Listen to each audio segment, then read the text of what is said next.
প্রতি মুহূর্তেই প্রতিদিনই যখনই সাংবাদিক বন্ধুদের সঙ্গে দেখা হয়, কথা হয়, বেশিরভাগেরই অভিযোগ যে পেশাদার সাংবাদিকদের হারিয়ে যেতে হচ্ছে আজকাল ব্ল্যাকমেইলিং এর তৎপরতা।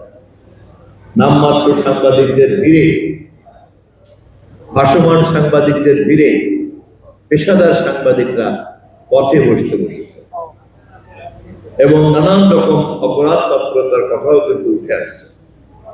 সমাজেও নানান রকম অভিযোগ কিন্তু চলে আসছে।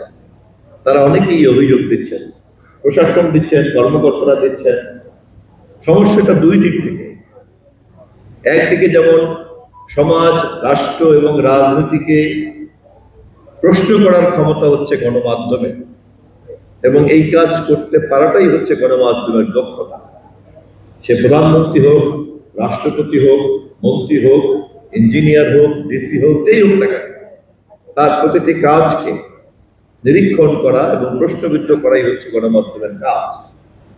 কিন্তু একই সাথে এই প্রশ্ন করার ক্ষমতাকে যখন কেউ ব্ল্যাকমেইলিং এর ইনস্ট্রুমেন্ট হিসেবে কাজে লাগাতে চায়, তখন পেশাদার সাংবাদিকরা অত্যন্ত বিপদে পড়ে যায়। এ কারণেই সৎ সাংবাদিকতাকে আজ সুরক্ষা দিতে হবে অসৎ সাংবাদিকতার হাত থেকে, অপতথ্যের হাত থেকে, ভুল তথ্যের হাত থেকে, বিভিন্ন তথ্যের হাত।